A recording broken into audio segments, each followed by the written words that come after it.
ನಮಸ್ತೆ, welcome back to my YouTube channel. ನಾನು ಅಶ್ವಿತಾ. ಇವತ್ತು ಡೇ ವ್ಲಾಗ್ನ ಶೇರ್ ಮಾಡ್ತಾ ಇದ್ದೀನಿ.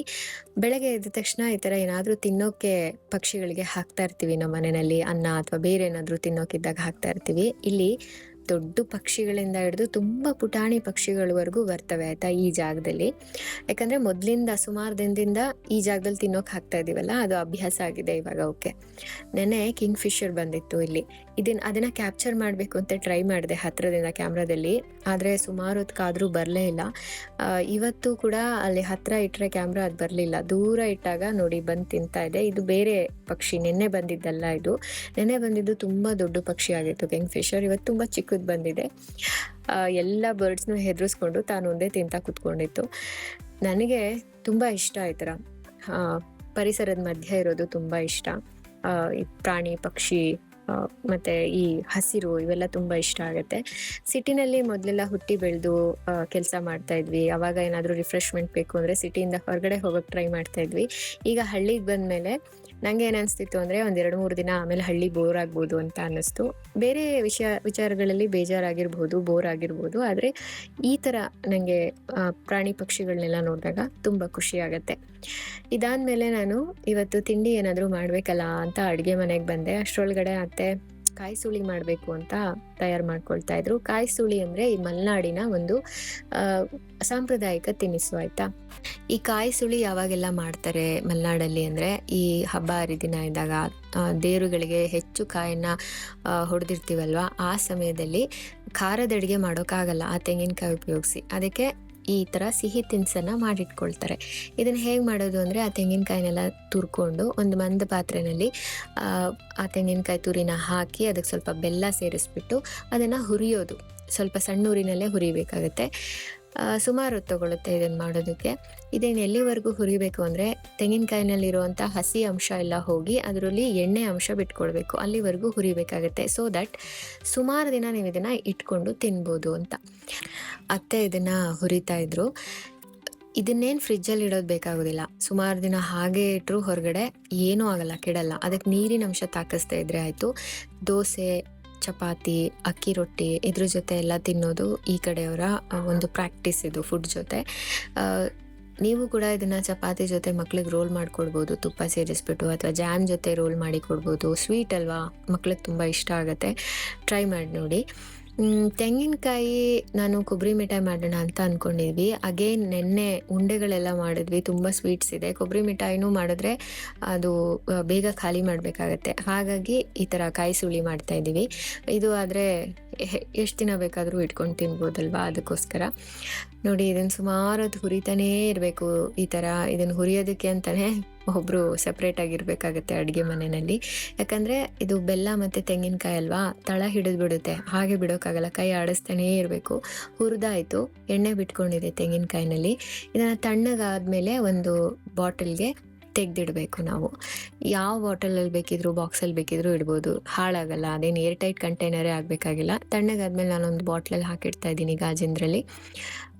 ಮನೆಯಲ್ಲಿ ನೀವು ಇದನ್ನು ಟ್ರೈ ಮಾಡಿ. ತೆಂಗಿನಕಾಯಿ ಇದ್ದಾಗ, ಹೆಚ್ಚು ತೆಂಗಿನಕಾಯಿ ಏನಾದರೂ ಇದ್ದಾಗ ಇದನ್ನು ಟ್ರೈ ಮಾಡ್ಬೋದು. ಅಥವಾ ಮಕ್ಳಿಗೆ ಹಾಗೇನೂ ಮಾಡಿಕೊಡ್ಬೋದು. ಮನೆಯಲ್ಲಿ ಇಷ್ಟಪಡ್ತಾರೆ ಮಕ್ಕಳು. ಬೆಲ್ಲ ಇರುತ್ತಲ್ವ, ಕ್ಯಾಲ್ಶಿಯಂ ಕಂಟೆಂಟ್, ಅದು ಟ್ರೈ ಮಾಡಿ ನೋಡಿ.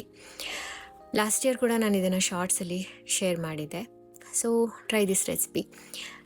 ಮತ್ತು ಇವತ್ತು ತಿಂಡಿ ತರಕಾರಿ ಇಡ್ಲಿ ಮಾಡೋಣ ಅಂತ ಅಂದ್ಬಿಟ್ಟು ಸ್ಟೀಮ್ಡ್ ಫುಡ್ ಏನಾದರೂ ಮಾಡೋಣ ಅಂದ್ಕೊಂಡು ಮಾಡ್ತಾಯಿದ್ದೀವಿ. 2 ಪಾವ್ ಅಕ್ಕಿನ, ಇಡ್ಲಿ ಅಕ್ಕಿ ಅಥವಾ ನೀವು ಯಾವ ಅಕ್ಕಿ ಉಪಯೋಗಿಸ್ತೀರಾ ಅದನ್ನು ತೊಗೊಂಡು ತೊಳೆದು ಚೆನ್ನಾಗಿ ಬಟ್ಟೆ ಮೇಲೆ ಒಂದು 20 ನಿಮಿಷ, ಒಂದು ಅರ್ಧ ಗಂಟೆ ಹಾಗೆ ಹಾಕಿಡ್ಬೋದು.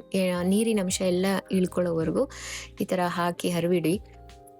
ಇದಾದಮೇಲೆ ಅದನ್ನು ಮಿಕ್ಸಿ ಜಾರ್ನಲ್ಲಿ ರವೆ ಮಾಡ್ಕೊಳ್ಬೇಕು. ರವೆ ಸೈಜ್ ಅದಕ್ಕೇ ಮಾಡ್ಕೊಳ್ಳಿ ಇದನ್ನು. ಮತ್ತು ಇದನ್ನು ಜರಡಿ ಮಾಡೋದು ಬೇಕಾಗಲ್ಲ. ಹಿಟ್ಟಿದ್ರೆ ಜೊತೆಯಲ್ಲಿ ಒಂದು ಹೊಂದ್ಕೊಳ್ಳುತ್ತೆ ಚೆನ್ನಾಗಿ, ಇಡ್ಲಿ ಮಾಡೋಕ್ಕೆ ಸಾಧ್ಯ ಆಗುತ್ತೆ. ಇಲ್ಲಾಂದರೆ ತುಂಬ ತರಿ ಆಗಿಬಿಡುತ್ತೆ, ಅಂದರೆ ಕೂಡ್ಕೊಳ್ಳಲ್ಲ ಚೆನ್ನಾಗಿ ಇಡ್ಲಿ ಜೊತೆ. ಸೊ ಅದೆಲ್ಲ ರವೆ ಮಾಡಿಕೊಂಡು ಒಂದು ಪಾತ್ರೆಯಲ್ಲಿ ಹಾಕ್ಕೊಂಡು ಇದಕ್ಕೆ ಏನು ತರಕಾರಿ ಬೇಕಿದ್ರೂ ನೀವು ಮಿಕ್ಸ್ ಮಾಡ್ಕೊಳ್ಬೋದು.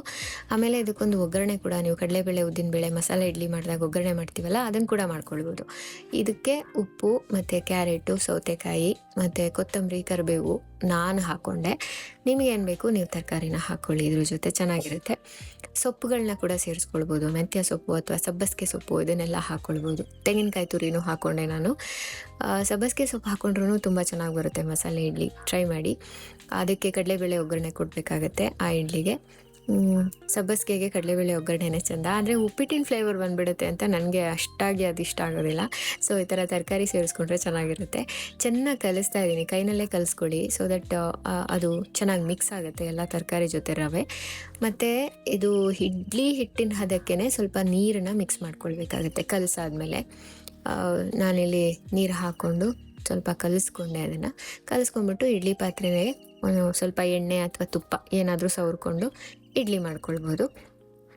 ಇದನ್ನು ನಾವು ಮಾಮೂಲಿ ಇಡ್ಲಿ ಆದರೆ ಒಂದು 12ರಿಂದ 15 ನಿಮಿಷ ಬೇಯಿಸ್ಕೊಳ್ತೀವಿ. ಇದನ್ನು ಸ್ವಲ್ಪ ಒಂದು 30 ನಿಮಿಷ ಬೇಯಿಸ್ಕೊಳ್ಬೇಕಾಗತ್ತೆ. ಒಂದು ಮೀಡಿಯಮ್ ಊರಿನಲ್ಲಿ ಬೇಯಿಸ್ಕೊಳ್ಳಿ ಒಂದು 30 ನಿಮಿಷ, ಚೆನ್ನಾಗಿ ಬೇಯುತ್ತೆ. ಮತ್ತು ಒಲೆ ಮೇಲೆ ಇಟ್ಟರಂತೂ ಇನ್ನೂ ಚೆನ್ನಾಗಿ ಬೇಯುತ್ತೆ. ಆದರೆ ಏನು ಮಾಡೋದು, ಇರಲ್ವಲ್ಲ ಒಲೆ ಎಲ್ಲರ ಮನೆಯಲ್ಲೂ. ಸೊ ಹಾಗಾಗಿ ಗ್ಯಾಸ್ ಮೇಲೇ ಇಟ್ಕೊಂಡು ಬೇಯೋಕ್ಕಿಟ್ಟೆ. ಈ ಕಡೆ ಒಂದು ಚಟ್ನಿ ಮಾಡ್ಕೊಳ್ತಾ ಇದ್ದೀನಿ, ಸಿಂಪಲ್ ಆಗಿರೋ ಚಟ್ನಿ. ತೆಂಗಿನಕಾಯಿ, ಒಂದು 2-3 ಬೇಳೆ ಬೆಳ್ಳುಳ್ಳಿ, ಒಂದು ಸ್ವಲ್ಪ ಮೆಣಸಿನ್ಕಾಯಿ, ಕಡಲೆ, ಉಪ್ಪು, ಹುಣಸೆ ಹಣ್ಣು ಇಷ್ಟು ಹಾಕ್ಬಿಟ್ಟು ಚಟ್ನಿ ಮಾಡಿಕೊಂಡೆ. ಮಸಾಲೆ ಇಡ್ಲಿ ಅಂದರೆ ತರಕಾರಿ ಇಡ್ಲಿ ಅಲ್ವಾ, ಸೊ ಚಟ್ನಿನೂ ತುಂಬ ಹೆವಿ ಆಗೋದು ಬೇಡ ಅಂತ ಸಿಂಪಲ್ ಚಟ್ನಿ ಮಾಡ್ಕೊಳ್ತಾ ಇದ್ದೀನಿ. ಇದಕ್ಕೇನು ಒಗ್ಗರಣೆ ಮಾಡಲಿಲ್ಲ, ಹಾಗೆ ಚಟ್ನಿ ಮಾಡಿಕೊಂಡೆ.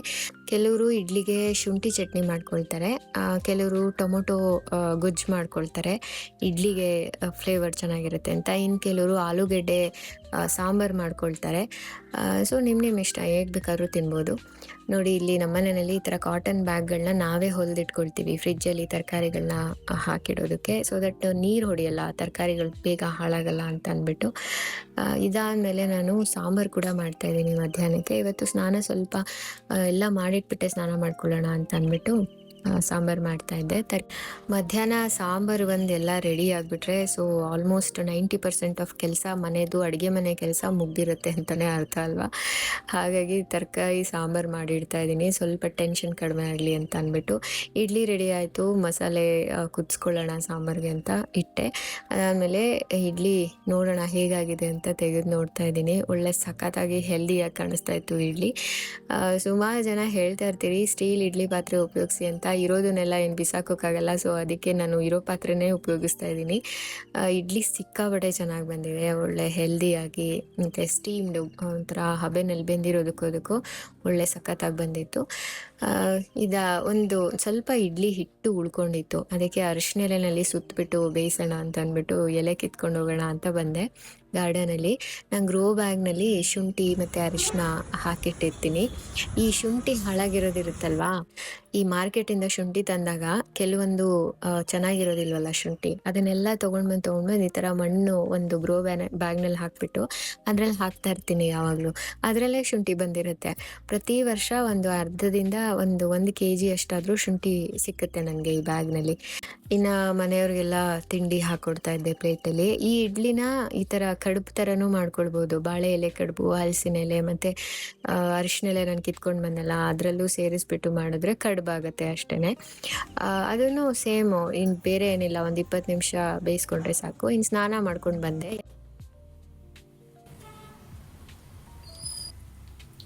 ಇಡ್ಲಿಗೆ ಸೌತೆಕಾಯಿ, ಕ್ಯಾರೆಟು ಎಲ್ಲ ಹಾಕ್ಕೊಂಡಿದ್ದೀವಲ್ವ, ಸೊ ಒಂಥರ ಸ್ಟೀಮ್ಡ್ ಆಗಿರೋದಕ್ಕೆ ಹೆಲ್ದಿ, ಅಥೆಂಟಿಕ್ ಆಗಿ ಕಾಣಿಸ್ತಾ ಇದೆ. ತಿನ್ನೋದಕ್ಕೂ ಅಷ್ಟೇ, ನೋಡೋದಕ್ಕೂ ಅಷ್ಟೇ. ಆ್ಯಂಡ್ ಸೌತೆಕಾಯಿ ಹಾಕಿರೋದ್ರಿಂದ ಬೇಗ ಜೀರ್ಣ ಆಗುತ್ತೆ. ಇದು ಕ್ಯಾರೆಟು ವೈಟಮಿನ್ಸು, ಬ್ರಿಟಿಷ್ ಫ್ಲೇವರ್ ಇದೆ ಇದಕ್ಕೆ.